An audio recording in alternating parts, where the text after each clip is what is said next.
안녕하세요. 뉴스파이팅 배승입니다. 시작합니다. 이슈 인터뷰 이어갑니다. 북한이 러시아에 대규모 병력을 파병하면서 긴장이 나날이 고조되고 있습니다. 정부는 북한의 움직임에 따라 대응 수위를 결정한다는 방침인데요. 이와 관련해서 이인혁 더불어민주당 의원 모시고 이야기 나눠보겠습니다. 안녕하세요. 네, 안녕하세요. 네, 안녕하지 못하시는 것 같아요. 지금 상황이 상당히 심각한데요. 지금 대통령실에서는요, 북한군의 단계적 대응 방안, 북한군의 러시아 파병에 대해서 단계적 대응 방안을 실시하겠다 이런 입장을 보였습니다. 이거 어떻게 보고 계십니까? 뭐 말 그대로 상황에 따라서 단계적으로 대응하겠다. 뭐 이런 이야기지만 이런 단계적 대응이냐 아니냐 이런 것보다 더 중요한 게 어떠한 전략적 방향, 기본 원칙을 견지하면서 대응할 거냐 이런 게 훨씬 중요한 문제죠.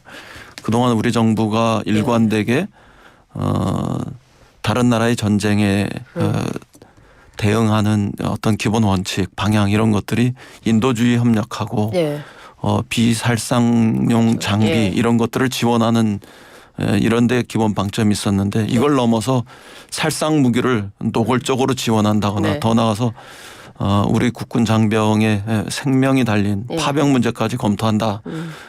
그러면 그 방향은 뭐 절대로 안 된다. 뭐 이런 그 시각으로 바라봐야 된다고 생각합니다. 그래요. 그 무기를 보내는 거. 근데 전쟁 중에 무기라는 것이 이쪽에서 쓰면 살상 무기가 되고 저쪽에서 쓰면 방어 무기가 되고 그런 거 아니겠습니까? 그렇다 하더라도 그것이 그렇게 노골적인 살상 무기를 지원하는 이런 것들은 우선 기본적으로 평화에 반하고요.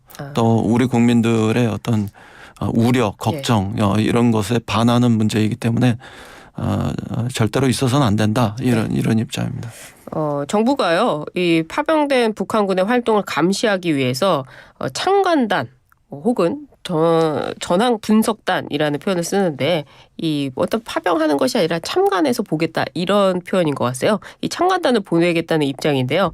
김용현 국방부 장관은 이 참관단을 보내지 않으면 직무유기다 이렇게 강조했습니다.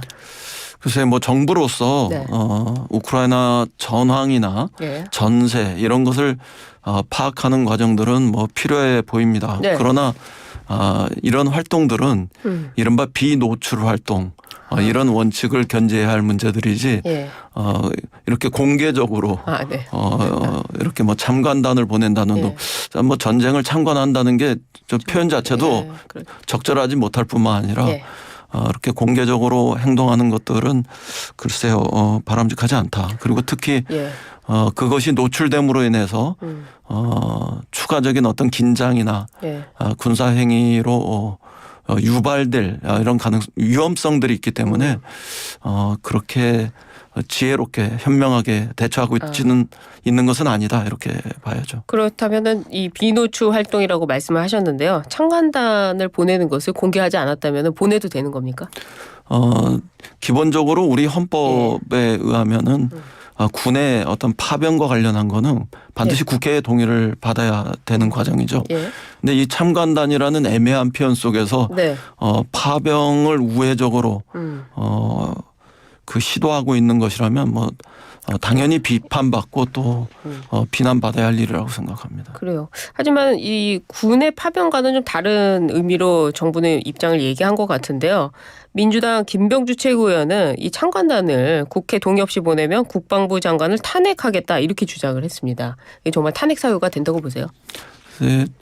뭐 이른바 이렇게 블랙 요원들도 있고요. 그게 뭐 군이든 국정원이든 또 공개적으로는 뭐 외교관들도 있고 이런 과정을 통해서 우리가 아주 최소로 접근할 수 있는 이런 방법들이 있는데 참관단 뭐 파견단 이렇게 해가지고 더군다나 그걸 공개적으로 노골적으로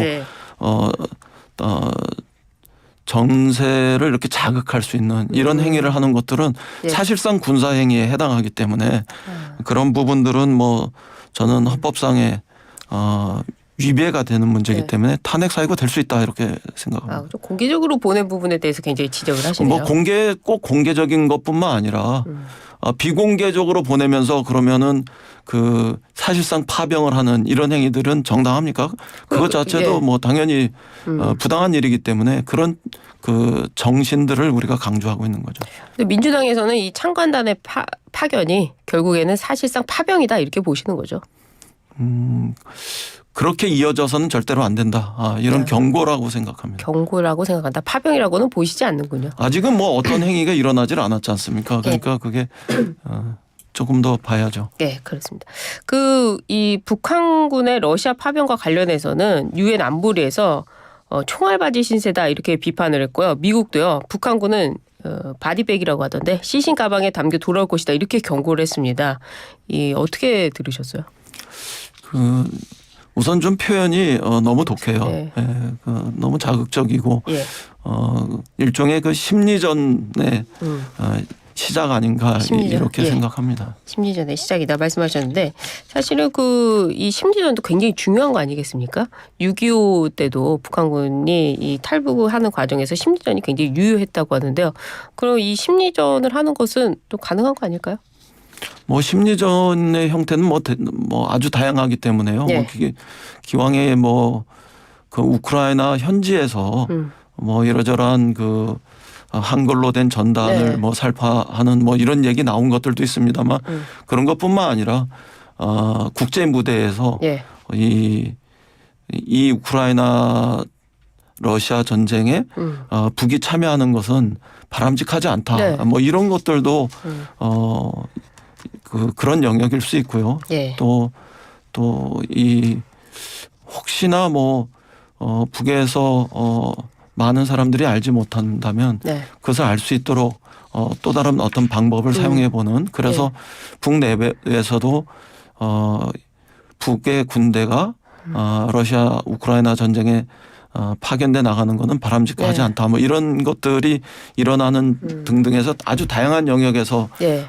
있을 수 있겠습니다만 우리로서는 우크라이나와 러시아에서의 전쟁이 한반도 긴장 격화와 예. 경우에 따라서는 어떤 국지전적인 어떤 전쟁의 어떤 불씨로 예. 옮겨지지 않도록 예. 그런 기본 전세를 관리하는 것이 훨씬 더 중요하지 않을까 이렇게 생각됩니다. 그래요. 좀 관련해서 여쭤보고 싶은 것은 지금 우크라이나 이 전장에서 북한군이 투입됐다는 설도 있고 관련 뭐 동영상들도 좀 보도가 되는 상황인데 물론 젤렌스키 대통령은 이를 부인하고 있는 상황인데요. 실제 북한군이 전투에 투입되었는지 어느 정도 파악이 됩니까? 지금까지 전투에 투입된 예. 구체적인 뭐 정황들이나 뭐 증거들은 나오지 않았지 않습니까? 저는 그냥 제 솔직한 마음은 네. 지금 이 시점에서라도 멈추고 북한이 북으로 되돌아가는 것이 좋겠다 이런 생각입니다. 이 북한 주민들의 어떤 그 내부적인 것을 우려했을까요? 이 북한 그 파병된 군인들의 가족을 또 이제 격리하기도 하고 내부에서는 그런 소식을 안 알려줘서 이걸 안 주민들이 뭐 오열을 하고 북한 그 군인에 찾아가고 하기도 했다는데요. 이런 부분들은 어떻게 보세요? 김정은 아직 뭐 저는 뭐 정확하게는 그 정보를 취득하진 뭐 못했으니까요. 그리고 뭐 이렇게 보도된 무슨 부분들. 썰이나 예. 뭐 이런 걸로 이렇게 보도도 나오고 있기 때문에 예. 뭐라고 단정해서 이야기할 수는 없겠습니다. 그러나 예. 북의 주민들이 북의 군대가 러시아 우크라이나 전쟁에 파견되었다, 파병됐다 이런 것들에 대해서 어떻게 반응할지 그런 것에 대해서는 저도 좀 궁금합니다. 한반도에 살고 있는 우리 민족이라면 누구나 그런 것들이 평화로 나아가는 네. 우리 민족의 행보로서 과연 바람직한 건가 이런 거에 대해서 의구심을 가질 거고 특히 네. 남쪽에 있는 우리 국민들은 그거는 바람직하지 않고 또 한반도 긴장 격화의 요인이 될 수 있으니까 지금이라도 멈춰야 한다. 네. 뭐 이런 기본적인 생각들을 갖고 있다고 봅니다. 그래요. 그런데 이재명 대표 는 이거 관련해 가지고 뭐 주술 이야기도 하고 계속해서 이 안보를 바라보고 이 한반도 긴장 격화에 대해서 어떤 그 정쟁의 문제를 좀 끌고 가는 듯한 모습을 보이고 있는데요. 이런 부분은 어떻게 보세요? 오히려 그 정쟁의 문제는 네. 이 정부가 정부입니까? 예. 정치적 의도를 가지고 전쟁을 다루고 있는 것이 아닌가 이런 의심이 더 많죠, 사실. 정치적 의도라면 어떤 게 예를 들면은 아까 제가 말씀드렸습니다만 대개 그런 그 전황이나 전세를 판단하는 과정에서 비노출 활동을 하는 이런 그 과정들이 일반적인데 우리 국가정보원의 최고급 간부를 정부 대표단으로 이렇게 파견하면서 공개적인 행보를 하고 있고 이게 최근에 있는 윤석열 정부나 김건희 여사를 둘러싼 국민들의 여론 이런 것들을 시각을 분산시키기 위해서 어떤 정치적 의도를 가지고 하는 행보 아니냐 이런 걱정들이 더 많죠, 사실. 그리고 이게 뭐 주술적인 그 이야기들 이런 것들을 통해서 뭐 최근에 뭐 전국이나 뭐 등등을 이렇게 운영하는 거 아니냐 이런 국민들의 의심과 시선이 오히려 많잖아요. 뭐 그런 과정에서 뭐 무속 얘기도 튀어나오고 그러나 절대로 이 전쟁에 임하는 우리의 대응만큼은 이성적으로 돼야지 그렇게 비이성적으로 되어서는 안 된다. 이런 것에 대한 어떤 분명한 메시지가 이재명 대표의 얘기였다. 저는 오히려 그렇게 해석합니다. 여야 모두 그렇게 돼야 된다 이 말씀이시네요. 그 북한이 어제 동해상으로 대륙간 탄도미사일 ICBM을 발사했습니다. 지금 미국 대선이 코앞으로 다가왔는데요. 왜 이 ICBM을 갑자기 쐈을까요? 우선 뭐 일반적으로 두 가지 이야기들을 하지 않습니까? 하나는 그 미국 대선을 앞두고 북이 나 여기 있다 이런 그 존재를 과시하는 이른바 뭐 몸값 올리는 뭐 이런 그 과정이기도 하다 이런 거고 또 하나는 우크라이나 파병으로 인해서 일정한 그 비판과 비난이 시작되니까 그 시각을 분산시키는 뭐 이런 효과도 노렸다 이렇게 이야기합니다만 그럼에도 불구하고 북이 그 미사일과 관련한 자기 군사 기술적 진전 이런 과정들을 확인하는 뭐 이런 것이기도 했을 거라고 이렇게 추측합니다. 자기들 보도로는 이게 뭐 화성 18이 아니라 화성 19로 나름대로 중량과 사거리에 있어서 완결판이다 뭐 이렇게 이야기하고 있고 또 미국이나 이런 데서 아직 뭐 완전한 분석이 나오지는 않았지만 다탄두의 가능성 이런 것들을 점검하는 이런 과정들도 있는데 그런 그 군사 기술적인 요구 이런 것들에 의해서 미사일의 어떤 고도와 뭐 이런 과정들을 뭐 점검해보는 이런 과정도 같은 의미를 담고 있지 않을까 뭐 그렇게 생각합니다. 그렇다면 이제 북한 이 ICBM 발사에 대한 민주당의 입장도 있을 것 같은데 어떻습니까? ICBM 발사와 관련해서는 뭐 ICBM이죠. 이거 발사와 관련해서는 결코 그 대화를 통해서 한반도 평화를 만들어 나가야 하는 이런 그 중대한 시점에 바람직하지 않은 행위다 이렇게 생각합니다. 그리고 그거는 문재인 정부 때도 그렇고 일관된 우리 당의 입장입니다. 제가 좀 궁금한 것은 이제 통일부 장관도 지내셨잖아요. 이 지금 문재인 정부와 윤석열 대통령 그러니까 윤석열 정부와는 완전히 좀 다른 이 북한 정책을 하고 있는데 이에 대한 평가를 어떻게 하십니까? 저는 윤석열 정부가 처음 들어왔을 때 통일부 장관을 맡으셨던 분이 통일 정책은 이어달리기를 해야 된다. 이런 표현이 있었을 때 좀 기대했어요. 그리고 실제로 윤석열 정부가 보수 정부이기 때문에 오히려 보수 정부가 평화 공존과 공동 번영의 정책을 취해 나간다면 그것이 훨씬 더 바람직하겠다. 뭐 이런 생각도 했고요. 그리고 독일 같은 경우에도 3인당 정부에서 동방 정책이 시작됐지만 기민당 정부에서 계속 이어가면서 결국은 최종적 통일은 기민당이 이뤄내지 않았습니까?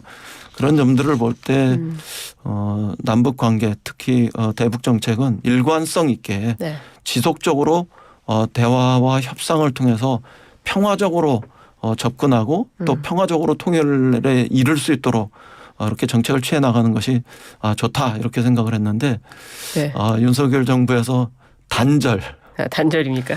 또 단절을 넘어서 과거로 회귀 이런 모습을 보니까 지극히 실망스럽고 저 개인적으로는 우리 민족의 미래가 이렇게 밖에 안 되나 뭐 이런 것 속에서 낙담도 하고 그랬습니다. 아, 그러셨군요. 좀 두 국가론부터 시작해서 좀 저 여쭙고 싶은 게 있는데 오늘 시간 관계에서 다음으로 넘어가도록 하겠습니다. 지금 다 어제 그 명태균 씨의 녹음을 민주당이 공개를 했습니다. 대통령실은 공천을 보고받거나 지시한 적이 없다 이렇게 바로 반박을 했는데요. 어떻게 보셨습니까? 글쎄요, 뭐 그 당선 이후에 네. 명태균 씨하고 뭐 일절 통화한 적이 없다 이렇게 얘기했다가 네. 뭐 공천을 보고받거나 지시한 적이 없다 이렇게 네. 이야기를 하는데 그건 말바꾸기죠. 말바꾸기다. 네, 해명이 안 되고 네. 변명에 불과하고 그 변명도 거짓의 거짓으로 이어지는 과정이 아닐까 이렇게 그 의심스럽습니다. 그리고 예. 이렇게 하다가는 국민들로부터 정말 무서운 심판의 무대에 서게 될 거다 이렇게 저는 생각합니다. 그래요. 국민의힘 박수영 의원은요. 이렇게 얘기했어요. 문재인 전 대통령의 울산시장 선거 개입 의혹 정도는 돼야지 이게 개입 아니냐. 이렇게 반박을 했는데요. 이거 어떻게 들으셨습니까? 글쎄요. 뭐 문재인 대통령이 울산시장 선거에 예. 개입했다는 증거 정황은 하나도 없죠. 예.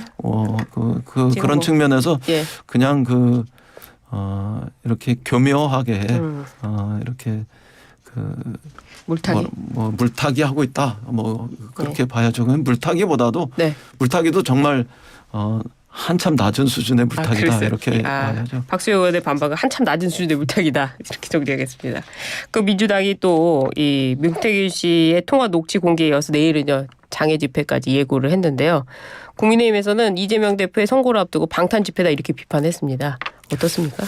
저희가 그 동안에 국정감사라는 예. 굉장히 중대한 정치 일정이 있고 예. 그래서 좀 자제해 오긴 했습니다만. 네. 김건희 여사를 둘러싼 국민들의 분노, 특히 검찰의 기소하지 않는 이런 결정 과정들, 예. 그리고 최근에 불거지고 있는 이런 알 수 없는 비정상적인 어떤 라인을 통한 공천이라든가 예. 혹은 그게 더 확장되면은 어떤 국정 과정의 어떤 관여 예. 이런 의혹들이 정황들이 이렇게 터져 나오는데. 네. 야당이 가만히 있으면 그게 오히려 야당이 아니라고 생각합니다. 그 과거 같으면 예. 사쿠라 야당이라고 우리 국민들이 오히려 질타하고 비난했을 거라고 생각합니다. 이제는 마땅히 네. 그런 국민의 행동 정도에 맞는 행동을 예. 야당으로서 하는 것도 책임 있는 모습이다. 저는 그렇게 생각합니다. 알겠습니다. 지금 이재명 대표의 1심 선고를 앞두고요. 정치권에서는 혹시라도 유죄가 나오면 삼김 시대가 나와야 되는 거 아니냐. 김경수, 김동연, 김부겸 등 삼김 시대 계속 얘기가 나오고 있습니다. 이게 대안으로 떠오를 수 있을까요? 글쎄요, 어느 분이 최종적인 대안이 될지 모릅니다. 지금 당연히 앞서가는 분도 있고 그러긴 네. 합니다만 그러나 그것보다 더 중요한 거는 네. 우리 당은 다음 대선에 어떤 시대 정신을 장착할 거냐. 시대 정신. 예, 예. 어떤 가치와 비전 네. 이것을 새롭게 만들어낼 거냐. 이런 것들이 더 본물처럼 터져 나와야 되지 않을까 싶습니다. 이 삼김은 이분들 포함해서 네. 어느 누구도 자유롭게 그런 새로운 무대에 뛰어들어서 새로운 가치와 비전을 외치면서 국민들의 말 그대로 좀 즐거운 네. 그런 민주주의 축제장으로 다음 대선을 준비하고 만들어가는 것이 바람직하다 이렇게 생각합니다. 의원님도 참여하십니까? 저는 아니, 아직 삼김 시대가 아니라 이인영 시대로 했어야 되는 걸까요? 글쎄요, 그건 진행자께서 덕담해 주신 걸로 알고 가겠습니다. 민주당에서 어제 윤관석 전 의원이요 대법원에서 징역 2년을 돈봉투 의혹으로 확정이 됐습니다.